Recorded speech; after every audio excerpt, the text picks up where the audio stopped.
ये आज हम लोग पढ़ने वाले हैं राष्ट्र कवि मैथिली शरण गुप्त द्वारा लिखित कविता माँ कह एक कहानी। माँ कह एक कहानी। बेटा समझ लिया क्या तूने मुझको अपनी नानी? कहती है मुझसे यह चेटी, तू मेरी नानी की बेटी। कहा माँ कह लेटी ही लेटी, राजा था या रानी। माँ कह एक कहानी।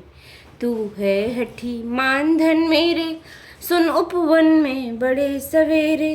तात भ्रमण करते थे तेरे, जहाँ सुरभ मनमानी। जहाँ सुरभ मनमानी, हाँ माँ यही कहानी। वर्ण वर्ण के फूल खिले थे, झलमल कर हिम बिंदु मिल झिले थे। हल्के झोंके हिले मिले थे, लहराता था पानी। लहराता था पानी, हाँ हाँ यही कहानी।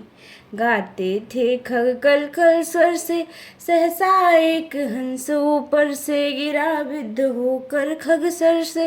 हुई पक्ष की हानि, हुई पक्ष की हानि, करुणा भरी कहानी। चौंक उन्होंने उसे उठाया, नया जन्म सा उसने पाया। इतने में आंखें टक आया, लक्ष्य सिद्धि का मानी। लक्ष्य सिद्धि का मानी, कोमल कठिन कहानी। मांगा उसने आहत पक्षी, तेरे तात किंतु थे रक्षी।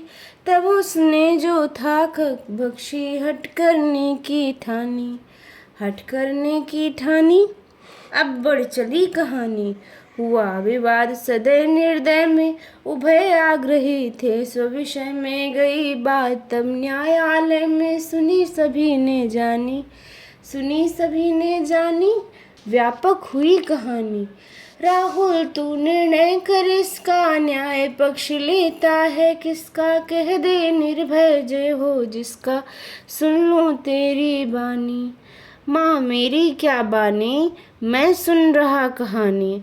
कोई निरपराध को मारे, तो क्यों अन्य उसे न बारे। रक्षक पर भक्षक को आरे, न्याय दया का दानी।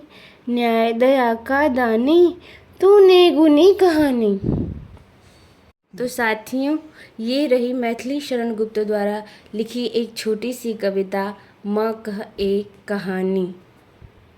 चलिए कविता की नई श्रृंखला में इसी तरह जुड़ते रहिए और आगे नई नई कविताओं को सुनने के लिए हमारे चैनल को शेयर, सब्सक्राइब और लाइक करते रहिए।